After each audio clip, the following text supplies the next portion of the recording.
Niger participent à ce genre de compétition et en hommes et en dames.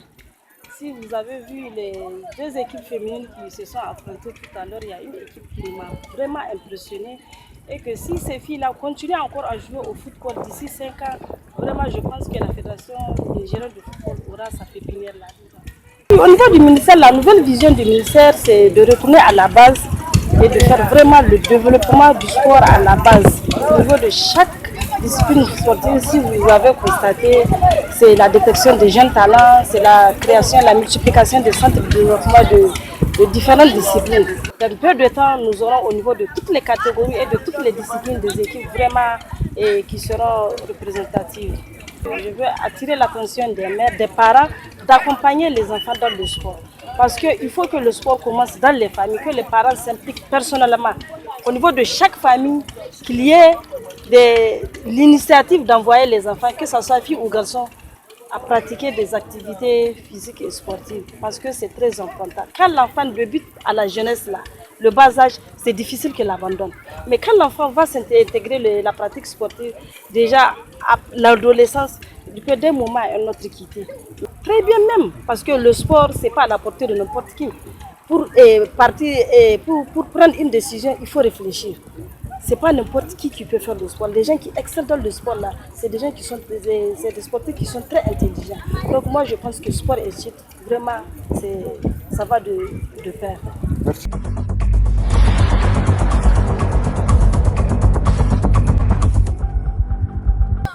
La jeunesse, c'est l'avenir de l'humanité.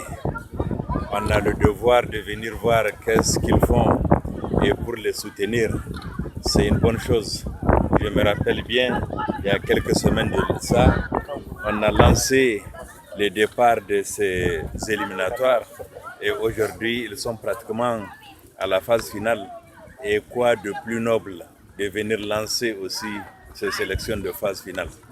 Mais bien sûr, il y a des docteurs à travers le monde qui sont des grands sportifs. Oui, lisez vous-même un peu dans le domaine du football.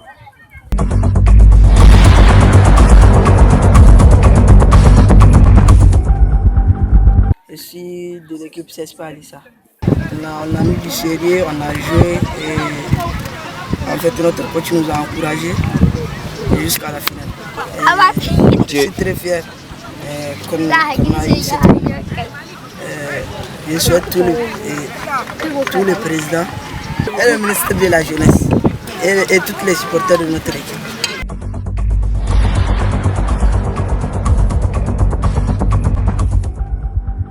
Ce genre de tournoi a comme principal objectif d'apprendre aux enfants le béaba du football en milieu scolaire et les faire participer à beaucoup de compétitions afin qu'ils forment une relève de demain pour d'autres fédérations sportives nationales. Ce que j'ai lancé, c'est à l'endroit des parents d'élèves, des enseignants, des responsables des établissements scolaires. C'est d'encourager la pratique du sport en milieu scolaire pour que les enfants puissent avoir vraiment une base depuis leur établissement. Donc la deuxième chose, c'est que le sport scolaire aujourd'hui est en ses premiers pas. Donc nous sollicitons à ce que le gouvernement puisse vraiment accompagner le sport scolaire à travers le ministère de l'Éducation nationale et le ministère de la Jeunesse et des Sports, en collaboration bien évidemment avec la Fédération nigérienne du sport scolaire.